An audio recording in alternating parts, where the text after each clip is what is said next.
안녕하세요. 오늘은 우리 몸이 스스로를 청소하고 건강한 상태를 유지하는 핵심 기전인 세포 자정작용, 에이팝토시스, 오토파지, 그리고 미토파지에 대해서 깊이 있게 알아보겠습니다. 이 과정들은 마치 어지러진 집을 청소하는 시스템과도 비슷한데요. 오래된 가구를 버리고 집안을 정리정돈하며 특히 주방 관리를 철저히 해야 집이 쾌적한 상태를 유지하는 것과 같습니다.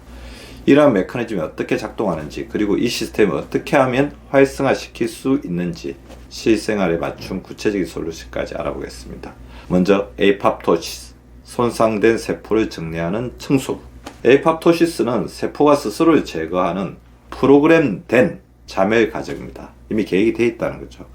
우리 몸은 하루에도 수십억 개의 세포를 생성하고 사멸시키는데, 이 과정이 제대로 작동하지 않으면 손상된 세포가 쌓이면서 암과 같은 질병으로 발전할 가능성이 높아집니다. 에이팝토시스의 작동 원리는 다음과 같습니다. DNA 손상을 먼저 감지하죠. 세포가 자외선, 방사선, 독소 등에 의해서 손상되면 P53과 같은 암 억제 유전자가 이를 감지하게 됩니다. 신호를 전달하는데요. P53 유전자는 세포 내 특정 단백질을 활성화시켜 미토콘드리아에서 세포 자멸 신호를 보냅니다. 미토콘드리아가 반응하죠. 미토콘드리아에서 세포 자멸을 유도하는 사이토크롬 C가 방출되고 결국 세포가 깨끗이 사라지게 됩니다.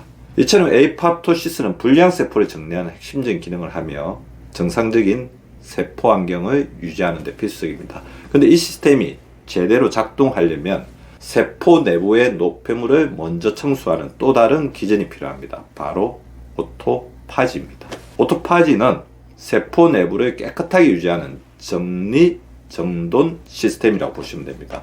오토파지는 세포 내부에서 불필요하거나 손상된 단백질과 소기관을 분해해서 재활용하는 과정입니다. 쉽게 말해 세포가 자체적으로 쓰레기를 정리하면서 자원을 재활용하는 리사이클링 센터 역할을 하게 됩니다. 오토파지의 작동은 다음과 같습니다.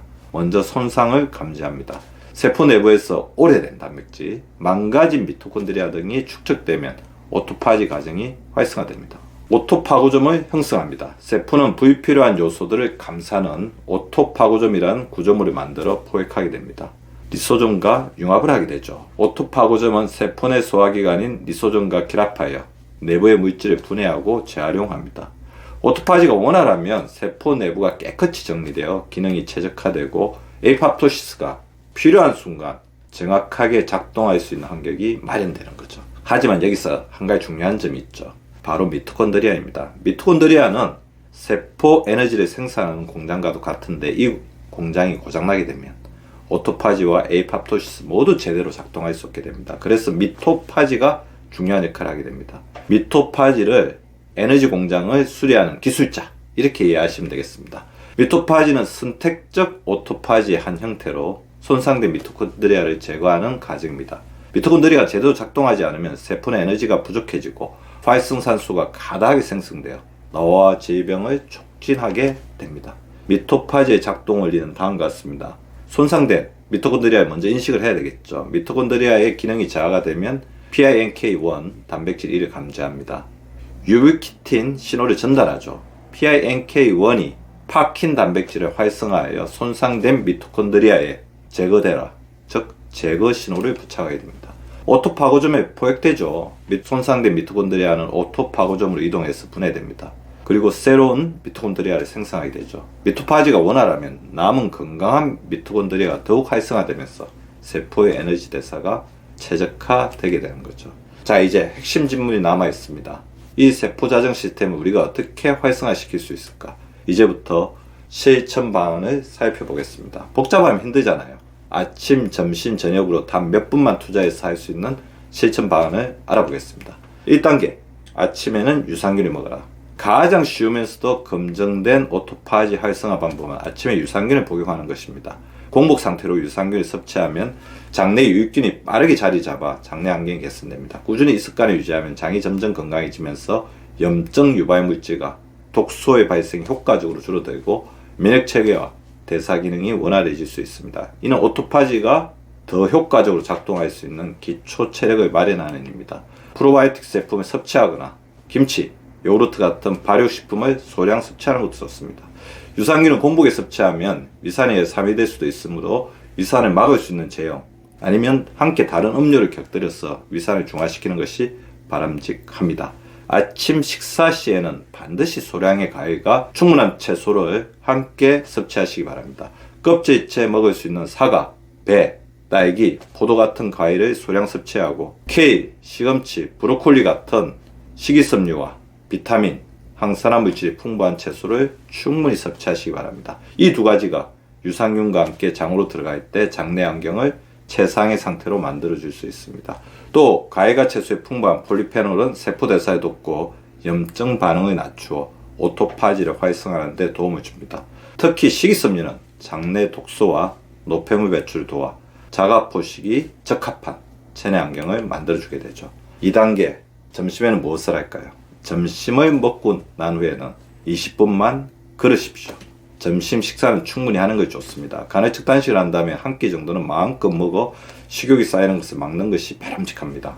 단 충분한 식사 후에는 위장관으로 혈류가 모이면서 내려가는 혈액량이 줄고 그로 인해 졸음이 올 수가 있죠. 이때 잠깐 수면에 취하는 것도 나쁘지 않지만 그보다는 걷기 운동을 통해 혈당이 빠르게 오르는 것, 즉 혈당 스파이크를 막는 것이 훨씬 건강에 유리합니다. 매일 자신이 20분 정도 걸으면 되는 코스를 정해두고서 똑같은 코스보다는 요일별로 혹은 두세 가지 코스를 번갈아 가며 걷는 것이 좋겠죠. 걷는 것만큼 오토파지를 활성화하는 방법도 없을 것입니다. 20분 걷기는 체내 혈당이 급격히 오르는 것을 막아주고 근육과 간이 당을 적절히 활용하도록 돕습니다. 이렇게 식후 혈당이 급격히 오르는 것을 막아주게 되면 만성염증과 인슐린 저항성을 예방할 수 있습니다. 이 두 가지는 오토파지를 방해하는 주요 요인이죠. 걷기 운동을 통해 근육의 미토콘드리아를 활성화시킬 수 있는 이점도 있죠. 세포 내에 소개한 미토콘드리아는 세포의 에너지를 공급하는 발전소이자 오토파지 활성에 중요한 역할을 하는데요. 짧고 규칙적인 걷기만으로도 세포 안 에너지 대사 경로에 긍정적인 영향을 미칠 수 있습니다. 이를 통해 손상된 단백질과 세포 소기관을 효과적으로 제거하거나 재생하는 자가포식이 활성화될 수 있는 거죠.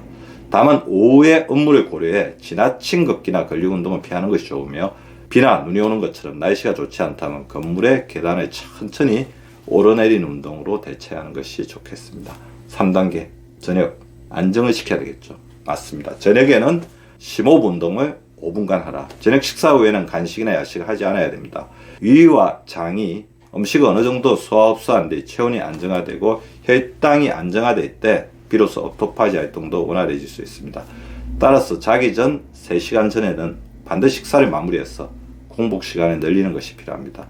따라서 저녁 식사는 가급적 수면에 영향을 미치는 자극적인 음식보다는 혈당을 높이지 않으면서 고르게 유지할 수 있는 현미와 같은 통곡물, 약간과 근력 운동을 통해 필요해진 단백질을 충분히 보충하는 것이 필요합니다. 일주일에 3번 정도는 1시간 정도 근력 운동을 실천하여 근육량이 충분히 유지될 수 있도록 해주시기 바랍니다. 따라서 저녁 식사는 탄수화물보다는 가능한 한 고섬유질 채소와 단백질 위주로 간소화하는 지혜가 필요합니다. 지나치게 배가 부르면 교감신경을 자극해 수면에 악영향을 미칠 수 있으므로 가급적 배가 부르다는 느낌이 들지 않도록 양을 조절할 필요가 있습니다. 만약 간헐적 단식을 실천하신다면 저녁 식사를 평소보다 이른 시간인 오후 6시 정도에 실시하고 아침까지 14시간에서 16시간 정도 공복을 유지하는 것이 좋겠습니다. 유산균 섭취도 그 이후에 하는 것이 좋겠지요. 공복 상태는 세포에 더 이상 외부에서 음식이 들어오지 않는다는 신호를 줘서 오토파지를 활성화합니다. 다만 충분한 수분을 섭취해 탈수를 막는 것이 필요합니다. 다음은 질 높은 수면에 의한 여러가지 조건을 준비하는 것입니다. 가볍게 스트레칭하며 신체를 전반적으로 이완해주세요. 침실의 온도와 습도, 침구 상태를 잘 점검하고 침실에서 모든 등을 제거하시기 바랍니다. 수면 1시간 전에는 스마트폰도 거실이나 서재와 같은 다른 곳에 두어 멀리하시기 바랍니다. 침실에는 암막 커튼으로 외부에서 일체 빛이 새어들지 않도록 해주십시오. 마지막으로 저녁 시간에 할 수 있는 호흡법을 공유하겠습니다. 5분만 해주십시오. 4, 7, 8 호흡법입니다. 4초 동안 코로 숨을 들이마시기, 7초 멈춘 상태에서 유지하기, 8초 동안 입으로 천천히 내쉬기 해보시겠습니다.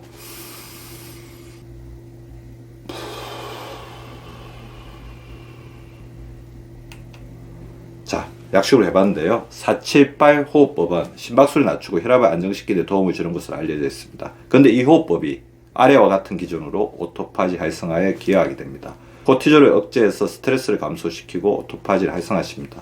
산소 공급을 최적화해서 미토콘드리아의 기능을 향상시켜 미토파지를 촉진합니다. AMPK를 활성화시키고 세포 내 대사를 최적화해서 오토파지를 촉진합니다. 수면의 질을 개선해서 야간 오토파지를 극대화하죠. 혈당을 안정화시켜서 인슐린 저항성을 개선해서 오토파지를 활성화합니다. 세포 자정활동은 우리 몸이 스스로를 정리하고 건강을 유지하는 핵심 시스템입니다. 이 시스템을 활성화하는 것은 운동, 식사, 생활습관을 조화롭게 실천하는 것에서 시작됩니다. 오늘 소개해드린 구체적인 방법들이 여러분의 건강한 삶에 작은 변화를 만들어가길 바랍니다. 감사합니다.